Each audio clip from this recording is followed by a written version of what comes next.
दीन जानकी माता, राम रसायन तुम्हारे पासा, सदा रहो रघुपति के दासा। तुम्हारे भजन राम जी को पावे, जन्म जन्म के दुख विश्रामे, अंत काल रघुबरपुर जाए, जहाँ जन्म हरि भक्त कहाई, और देवता चित्र न धरई, हनुमत से सर्व सुख करई, संकट कटे मिटे सब पीरा, जो सुमिरे हनुमत बलवीरा। जय जय जय हनुमान गोसाई, कृपा करो गुरुदेव की नाई, जो सत बार पाठ कर कोई, छोटे बंदे महासुख होई, जो यह पढ़े हनुमान चालीसा, होए सिद्ध साखी गौरीसा। तुलसीदास सदा हरि चेरा, की जय नाथ हृदय डेरा, की जय नाथ हृदय महडेरा। पवन तनय संकट हरन, मंगल मूर्ति रूप, राम लखन सीता सहित, हृदय बसहु सुरभूप। बोले हनुमान जी महाराज की जय, राघवेंद्र सरकार की, स्वामी जी महाराज की।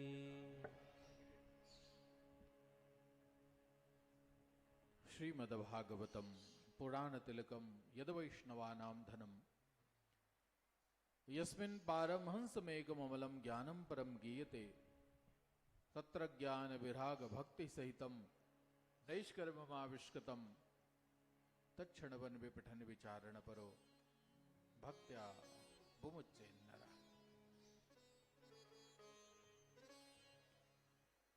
भगवान श्रीमन नारायण के इस पावन शब्द रूपी विग्रह का दर्शन हमारे आपके जीवन के लिए परम कल्याणमय है। स्वयं भगवान ही श्रीमद् भागवत कथा के रूप में इस कलिकाल में वाणी रूपी अवतार लेकर के मानव जीवन का कल्याण करने का भाव लेकर के उपस्थित हुए, और कल्याण स्वरूप तो है ही भगवान का। अवतार लेने का कारण ही यही है, चाहे किसी भी रूप में आए हों भगवान। अनुग्रहाय भूतानाम, उद्देश्य तो एक ही है ना, भूतानाम मनुष्याणाम अनुग्रहाय,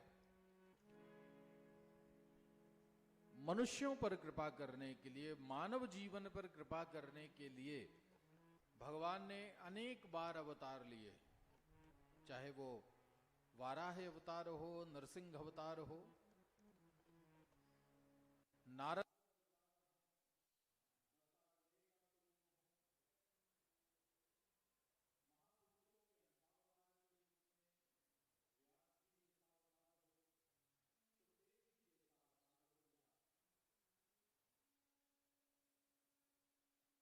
जैसा अवतार हो, या यूं कहें श्री जो अवतार है ये हमारे आप एक कल्याण स्वरूप है,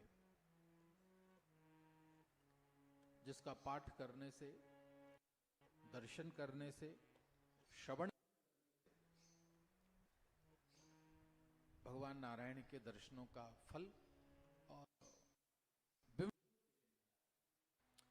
हमारे जीवन के सारे बंधन मुक्त हो जाते हैं, सारे जीवन की बंधन स्थितियां सब मुक्त हो जाती हैं। काम विकार आदि से जीव मोक्ष प्राप्त कर लेता है। ऐसी अद्भुत महिमा को धारण करने वाली ये 18 पुराणों में सर्वश्रेष्ठ पुराणों का स्वरूप श्रीमद् भागवतम पुराण तिलकम, पुराण तिलक स्वरूप ये कथा गर्जना करती है। किस चीज की? बोले मुक्ति दानेन गर्जति, मुक्ति का दान करने के लिए ये गर्जना करती है कि मेरी शरण में आओ, किसी भी प्रकार का कोई जीव होगा, मोक्ष प्रदान करने का कार्य तो मेरा है। ऐसी महत्व स्थिति को धारण करती हुई श्रीमद् भागवत की कथा को प्राप्त कर लेना यह हम सब के जीवन का भी सौभाग्य है।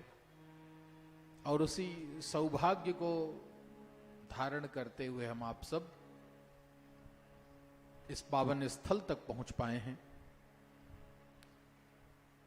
तो भाव है कि 7 दिन इस कथा को श्रवण करके परमात्मा की उस पावन कृपा को अपने जीवन में हम अनुभव करने का जरूर प्रयास करेंगे, क्योंकि स्थल इतना पवित्र है कि ऐसे स्थल पर मन की एकाग्रता बहुत सरल होती है। पवित्र स्थानों पर बैठ जाएं तो मन बहुत जल्दी एकाग्र होता है। तो इस पवित्र स्थल पर मन की एकाग्रता को धारण करके भगवान के इस पावन शब्दमय स्वरूप का श्रवण करके ही उस परमात्मा की पावन कृपा को अपने जीवन में, उनके स्वरूप को अनुभव करने का भाव लेकर के हम इस यात्रा पर चलें। 7 दिन तक नित्य प्रति भगवान के नूतन चरित्रों का प्रसंग दर्शन करके आनंद प्राप्त करें, क्योंकि ये श्रीमद् भागवत की कथा हमारे आपके जीवन को सिखाता ही यही है कि जो गूढ़ तत्व है, जो रहस्यमय तत्व है, उस रहस्य को कैसे प्रकट करना, कैसे उसको प्राप्त करना। देखिए, गाय का दूध है तो दूध को यदि सामान्य रूप में देखें तो बस एक तरल पौष्टिक पदार्थ के रूप में हम उसको ग्रहण करते हैं या स्वादिष्ट भाव से उसको ग्रहण करते हैं, लेकिन उसके अंदर भी तो बहुत कुछ छिपा हुआ है। उसी दूध में दही भी तो है, और उसी दही के अंदर माखन भी तो है, और उसी माखन के अंदर घृत भी तो छिपा हुआ है। बाहर से नहीं प्रकट होता है, बाहर से तो बस श्वेत रंग का एक तरल पदार्थ है, पर जब मन में जिज्ञासा होती है प्राप्त करने की, तो जिस स्थिति को प्राप्त करने की मन में जिज्ञासा होती है, उसका मंथन करके, उसका शोधन करके हम उस परम तत्व को प्राप्त कर पाते हैं। ऐसे ही ये श्रीमद् भागवत की कथा है जो हमें सिखाता है कि इसी के अंदर हमारे जीवन का परम आनंद छिपा हुआ है।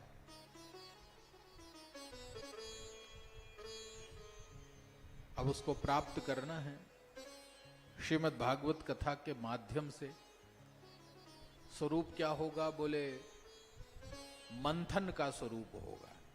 यहाँ तो श्रवण तो हम लोग कई बार कर ही चुके हैं कथा का, अनेक बार कथाओं का प्रसंग श्रवण किया है, और भी ठाकुर जी की कृपा से जितनी बार मौका मिलेगा सुनते सुनाते रहेंगे।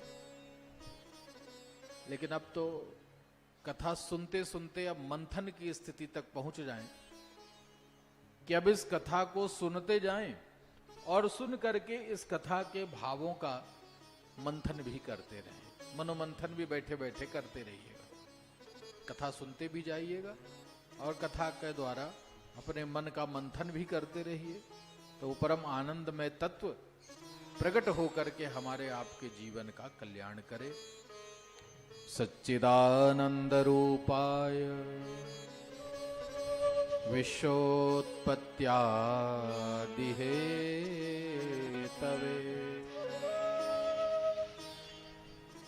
तापत्रय विनाशाय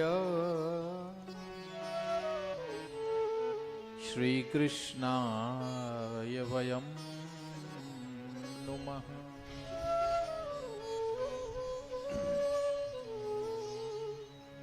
सच्चिदानंद तत्व स्वरूप भगवान को प्राप्त करने की विधा ही भागवत के द्वारा प्राप्त होती है। ये तो उस आनंद तत्व को प्रकट करता है जिसको प्राप्त कर लेने के बाद और कुछ प्राप्त करने की भूख न रह जाए, ये उस तत्व को प्रकट करेगा। तो आइए श्रीमद् भागवत कथा के श्रवण से पूर्व श्रीमद् भागवत कथा की महिमा को जान लें, महिमा श्रवण कर लेनी चाहिए, क्योंकि किसी भी शास्त्र की महिमा को सुनने पर ही ये शास्त्र हमारे आपके जीवन में श्रेष्ठ फल प्रदान करता है। महिमा सुनने के बाद ही इसका फल मिलता है। जब महिमा सुनोगे तब ही ग्रंथ में श्रद्धा बनेगी, महिमा सुने बिना इसमें श्रद्धा नहीं बनती। श्रद्धा नहीं बनती तो विश्वास नहीं आता, और विश्वास नहीं बनेगा तो फल नहीं मिलेगा। श्रद्धा से विश्वास, और विश्वासम फलदायकम। श्रवण करोगे तो श्रद्धा होगी, श्रद्धा से विश्वास का जन्म होगा, विश्वास से ये कथा हमारे जीवन को फलीभूत होगी। तो उस पावन भाव को प्राप्त करने के लिए ग्रंथकार ने प्रारंभ में श्रीमद् भागवत कथा की महिमा को वर्णन किया। अनेक पुराणों में श्रीमद् भागवत कथा की महिमा को गाया गया। ऐसी सरल कथा नहीं है, ये बहुत अद्भुत कथा है। भागवत जी स्वयं भागवत की महिमा नहीं गाती, भागवत की महिमा को तो दूसरे पुराणों में गाया गया। प्रायः 2 पुराणों में श्रीमद् भागवत कथा की महिमा गाई गई है। सर्वाधिक प्रचलित हैं पद्म पुराण के अंतर्गत श्रीमद् भागवत कथा की महिमा, जो 6 अध्यायों में वर्णन की गई है। स्कंद पुराण में भी श्रीमद् भागवत कथा की महिमा 4 अध्यायों में गाई गई है। दोनों ही महत्वपूर्ण पुराण हैं, और इन दोनों पुराणों में श्रीमद् भागवत की बड़ी अद्भुत महिमा का वर्णन किया गया।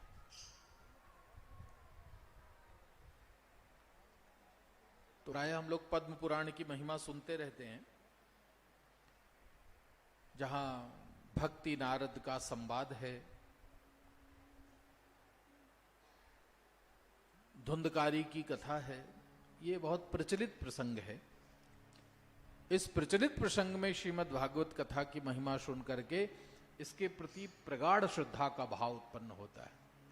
पर उसी क्रम में स्कंद पुराण के अंतर्गत भी श्रीमद् भागवत कथा की महिमा को वर्णन किया गया है। तो मंगलाचरण के स्वरूप में हम समयानुसार यदि संभव हुआ तो दोनों पुराणों के अंतर्गत वर्णन की गई महिमा का प्रसंग यहां पर श्रवण करेंगे। सच्चिदानंद स्वरूप परमात्मा, जो इस संपूर्ण जगत की उत्पत्ति पालन संहार के हेतुभूत हैं, कारणभूत हैं, हमारे जीवन के तीनों प्रकार के ताप को नष्ट करने वाले, ऐसे भगवान श्री कृष्ण को हम प्रणाम करते हैं, उनकी परमाराधनी शक्ति को प्रणाम करते हैं। यम प्रव्रजन्तमनुपेतमपेत कृत्यम द्वैपायनो विरह कातर आजुहाव पुत्रेति तन्मयतया तर्वोऽभिनेदो स्तं सर्वभूतहृदयं मुनिमानतोऽस्मि।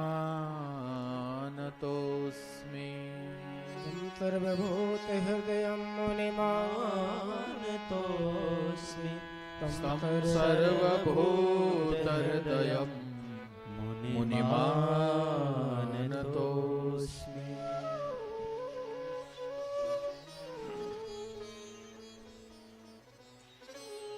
महापुरुषों का चरित्र बड़ा अद्भुत होता है।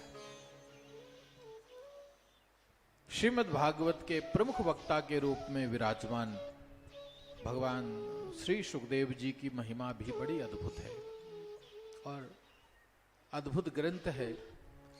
तो इस ग्रंथ को गाने वाला भी तो अद्भुत ही होगा, कोई सामान्य तो नहीं हो सकता।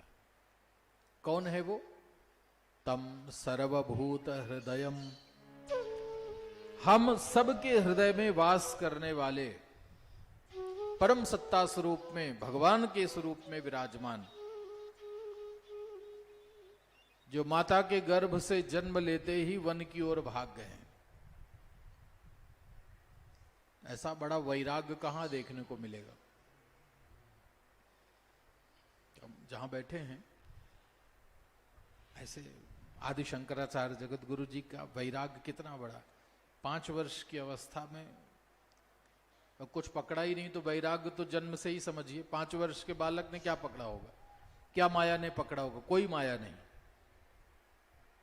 जन्म से ही परम वैराग्य की स्थिति को जिन्होंने प्राप्त किया, ऐसे उस महापुरुष की तपस्थली पर हम बैठे हुए हैं। और ऐसे ही एक तपस्थली, ऐसे ही एक तपस्वी पुरुष के मुखारबिंद से इस कथा के प्रसंग को जीवों ने सुना, जो माता के गर्भ से निकलते ही वन की ओर भाग गए। कोई संस्कार नहीं, पिता ने बहुत प्रयास किया, बहुत रोकने की कोशिश की, पुत्रेति आजुहाव, पर रुके नहीं। रुकेंगे कैसे? उनका उद्देश्य तो कुछ और है। जो जिस कार्य के लिए जन्म लेकर के आया है वो तो उसी कार्य की ओर प्रवृत्त होता है, उसी कार्य को करने में उसको रुचि है। संसार कितना रोके, संसार में कितनी बाधाएं आए, पर जिसका जन्म जिस कार्य के लिए भगवान ने दिया है वो उसी कार्य को करने की ओर प्रवृत्त होता है। ऐसे सुखदेव जी महाराज को हम प्रणाम करते हैं, जिनकी कृपा से ये श्रीमद् भागवत की कथा का प्रसंग प्राप्त होगा। उनसे प्रार्थना करते हैं कि प्रभु आइए, इस व्यास पीठ को संभालिए। आपकी पीठ है, दूसरा कोई क्या संभालेगा। आप आकर के बैठिए और अपनी परम कल्याणमयी वाणी से हमें इस कथा के पावन प्रसंग को श्रवण कराने की कृपा करें।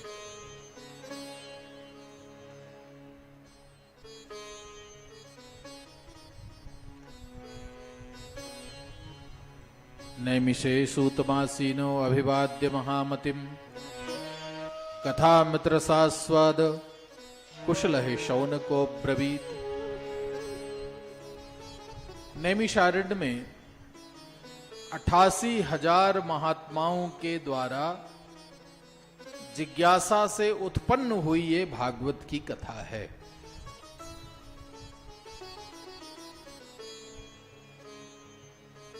अब संतों के बिना तो जगत कल्याण का मार्ग मिलेगा ही नहीं। किसी भी प्रसंग से आप सुनिए तो जितने भी मार्ग हमारे जीवन के लिए, कल्याण के लिए प्रदान किए गए हैं, वो सीधे भगवान ने नहीं दिए, वो किसी न किसी महापुरुष के माध्यम से ही हमें वो मार्ग प्राप्त हुआ है।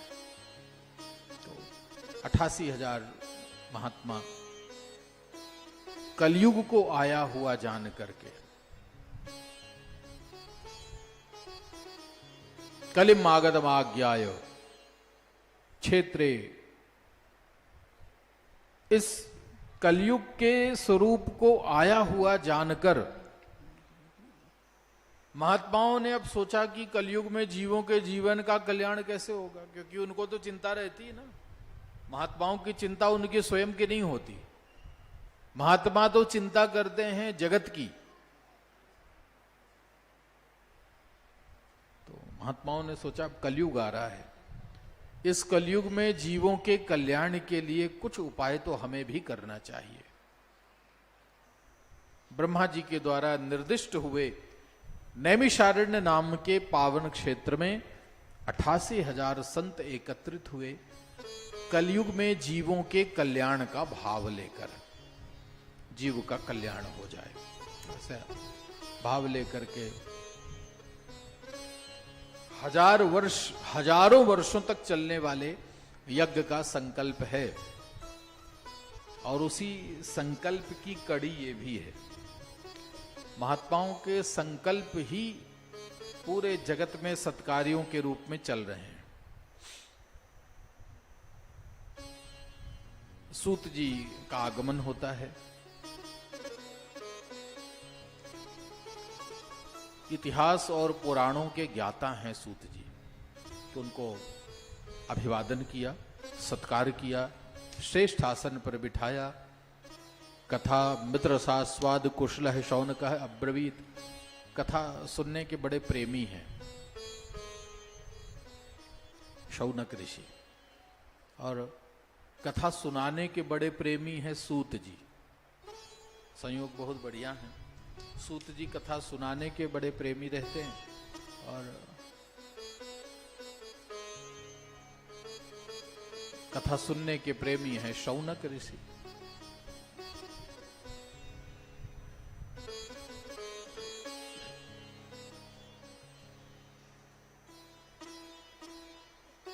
शौनक ऋषियों ने संपूर्ण जगत के जीवों का प्रतिनिधित्व करते हुए इस कथा के प्रसंग को आगे बढ़ाने के लिए प्रश्न पूछा था। प्रभु, अज्ञान ध्वांत विध्वंसो कोटि सूर्य समप्रभ, सूताख्या ही कथा सारम मम कर्ण रसायनम,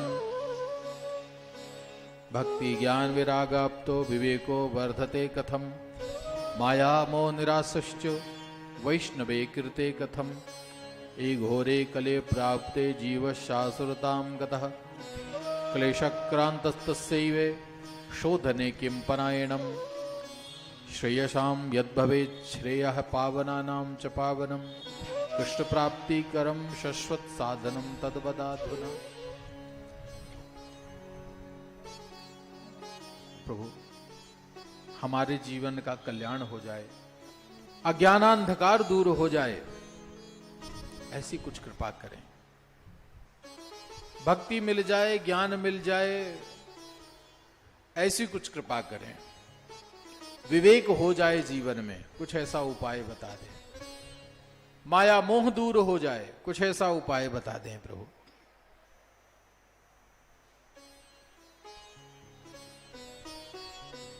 हमारे जीवन का कल्याण हो जाए, ऐसा कुछ उपाय बता दें। हम पवित्र हो जाएं, जीवों की पवित्रता का साधन कुछ बताएं। सबसे बड़ी बात है कि इस कलयुग में जीव को भगवान कृष्ण की प्राप्ति हो जाए, जो हमारे जीवन का मूल उद्देश्य है। ये जीव उस परमात्मा तक कैसे पहुंच जाएगा, कैसे जीव को उस परमात्मा की प्राप्ति का अनुभव हो जाए।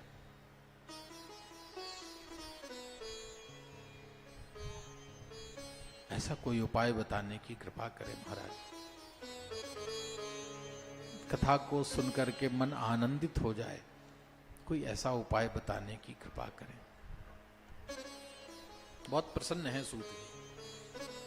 प्रीति ही शौनक चित्ते ते अतो वचमे विचारे च, सर्व सिद्धांत निष्पन्नम संसार भय नाशनम, भक्ति योग वर्धनम यच्च कृष्ण संतोष हेतुकम, तदहम ते विधास्यामि सावधानतया शृणु।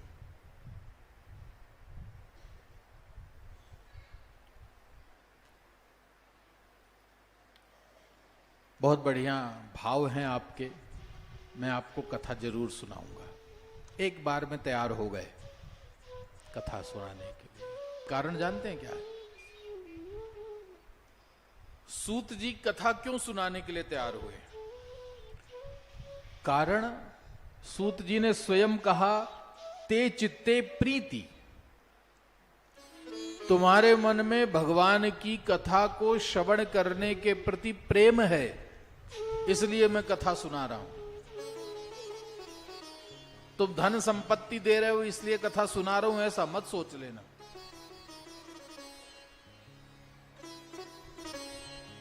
प्रेम है इसलिए कथा सुना रहा हूं। हमने तो पहली बार से मन में संकल्प किया कि जब जब सिखवाल परिवार के द्वारा कथा का प्रसंग हमारे पास आएगा, विचार नहीं करना है। जब जहां उनको कथा सुननी होगी, हमारी तरफ से स्वीकृति रहती है। और आप जो तारीख निश्चित करते हैं उसी तारीख में हम भी तय कर लें। अपनी कथाओं को और भले आगे पीछे कर देते हैं, पर आप अपनी सुविधा से जो तिथि तय करते हैं। हमको भगवान जी का फोन आ रहा था, ये डेट हमने कहीं दे रखी थी, और अब उन्होंने कहा कि महाराज जी सब बुकिंग हो गई। 3-4 बार उनसे बात हुई, तो उन्होंने कहा महाराज जी सब तय हो गया, बुकिंग हो गई। पर अब मन में संकल्प पहली बार बद्रीनाथ में ही कर लिया था कि जब जब सिखवाल परिवार की कथा का प्रसंग आएगा, स्वीकृति रहेगी। कारण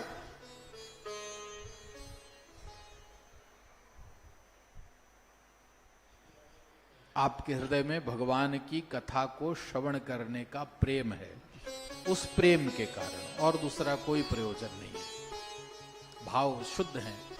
तो सूत जी कथा सुनाने का कारण बता रहे हैं कि मैं तुम्हें कथा सुनाऊंगा। क्यों? क्योंकि ते चित्ते प्रीति, तुम्हारे मन में कथा सुनने के लिए प्रेम है, इसलिए मैं कथा जरूर सुनाऊंगा।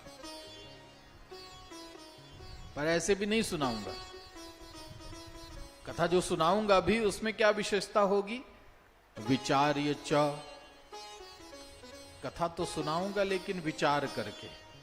विचार यही है, यदि कथा सुनने के प्रति प्रेम नहीं हो तो फिर वक्ता को भी कथा सुनाने की इच्छा नहीं होती। ये मैं विचार करके कथा सुना रहा हूं तुमको। सब प्रकार से मैंने विचार कर लिया कि तुम कथा सुनने के योग्य हो, इसलिए मैं कथा सुनाऊंगा। जो कथा सुनाऊंगा वो कैसी कथा है? कहा सर्व सिद्धांत निष्पन्नम। जैसी कोई कथा या मेरे विचार या कोई ऐसी कहानी नहीं है कि बस सुना दिया, सुन लिया, एक था राजा एक थी रानी, दोनों मर गए, खत्म कहानी। ये वो कथा नहीं है। ये कथा कैसी है? सर्व सिद्धांत निष्पन्नम।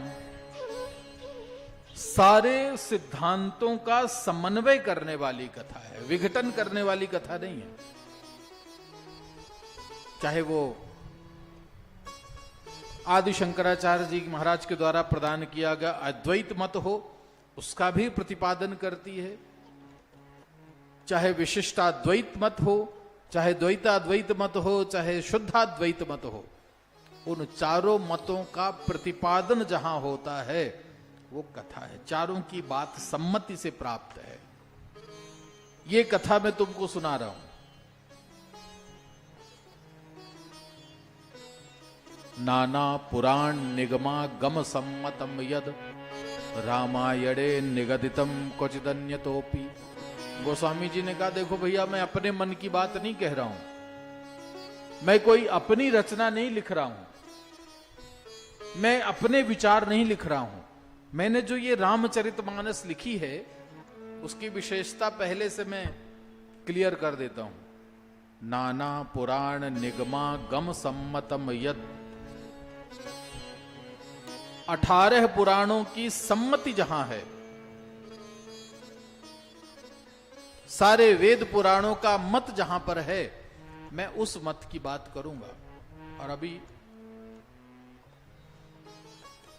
हमारे शिष्य हैं भोपाल में, उन्होंने हमको एक अद्भुत ऐसी रामायण भी ला करके दिखाई थी कि उसमें गोस्वामी जी के द्वारा कही गई चौपाइयों का एक एक चौपाई का प्रमाण है कि इस चौपाई का श्लोक या मंत्र इस वेद से निकाला गया है, इस पुराण से निकाला गया, इस शास्त्र से निकाला गया, उदाहरण सहित।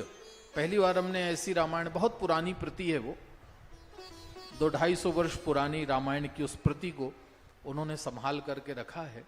ऐसी अद्भुत बात जिसको अभी तक हम लोग केवल सुनते थे कि नाना पुराण निगमागम सम्मतम यद, वो प्रमाणित बात उस पुस्तक में हमने देखा भी इसका, कि ये सारे वेद पुराणों का उद्धरण लेकर के, प्रमाण लेकर के कही गई बात है। तो व्यास जी कह रहे हैं सर्व सिद्धांत निष्पन्नम, मैं जो बात कहूंगा वो मेरे विचार नहीं है, किसी एक मत का प्रतिपादन नहीं है, सर्व सिद्धांत निष्पन्नम, सारे सिद्धांतों के द्वारा निकाला गया है। छहों शास्त्र सब ग्रंथन को रस, सारे शास्त्र और ग्रंथों का रस है ये कथा। दूसरी बात, संसार भय नाशनम, भय को दूर कर देती है। श्रृंगेरी तक पहुंचते समय भले डर लगा हो, पर कथा सुन के जब जाओगे तो डर नहीं रह जाएगा। क्यों? भागवत सुन के जा रहे हो ना, तो भागवत का फल कह रहा है संसार भय नाशनम, ये भय को दूर कर देगी कथा, किसी प्रकार का भय नहीं रहेगा। कथा की शरण में आने पर जीवन के भय दूर हो जाते हैं, और भय दूर हो जाए मुक्ति की सब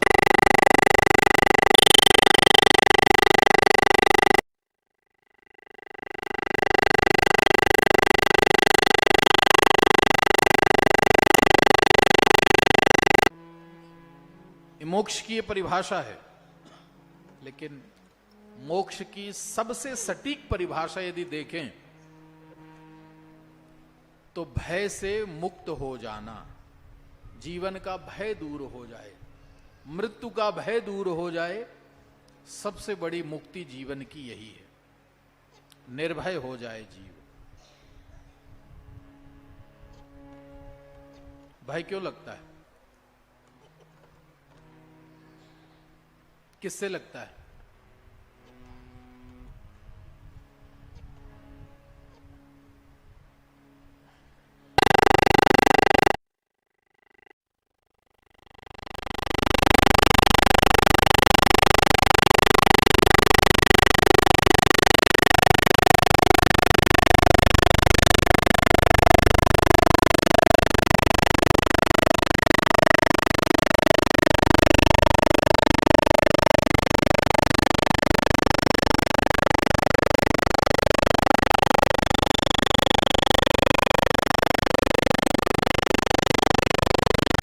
क्यों? क्योंकि हमने जान लिया हमारे अलावा भी कोई है। शास्त्रों में इसको द्वितीयाभिनिवेश कहते हैं। जब तक द्वितीयाभिनिवेश जीवन में रहेगा तो भय तो रहेगा ही। जब ये मान लिया जाए कि दूसरा कोई है नहीं, वासुदेव सर्वमिति, सब जगह जहां देखो वहां मेरे ठाकुर ही हैं, जहां देखे वहां मेरे प्रभु ही हैं, भय दूर हो जाए।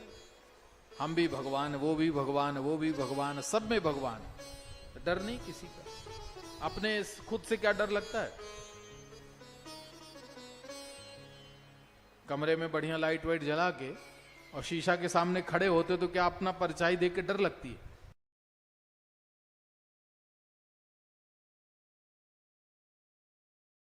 जब ये मालूम चल जाएगा कि सब जगह हम ही हैं तो जीवन से डर कैसे दूर होगा? इस द्वैत को, इस भ्रम को दूर करने वाला कौन है? ये कथा है जो आपके इस भ्रम को दूर कर देगी। कोई नहीं है संसार। आप सब राजस्थान से जुड़े हुए हो। राजस्थान में एक आमेर नाम की जगह है।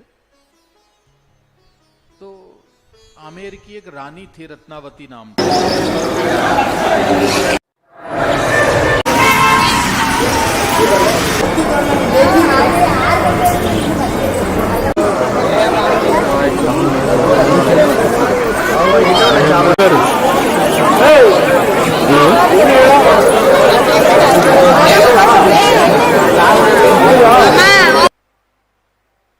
उस समय वो रानी ठाकुर जी का श्रृंगार कर रही थी, बैठे अपने गोपाल जी का बढ़िया सुंदर श्रृंगार कर रही थी।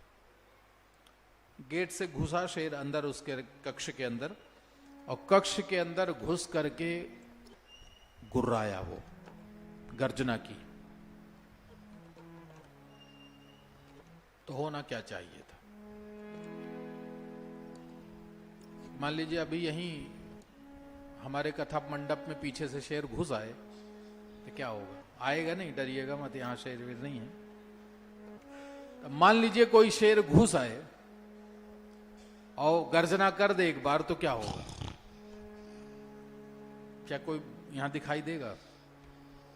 आपकी बात छोड़िए, हम नहीं दिखाई देंगे, क्योंकि अभी इतनी निष्ठा शायद नहीं आई होगी। जैसे ही शेर पर दृष्टि गई, हाथ जोड़ करके खड़ी हो गई, ठाकुर आज नरसिंह के रूप में आ गए हो, आइए स्वागत करती हूं आपका।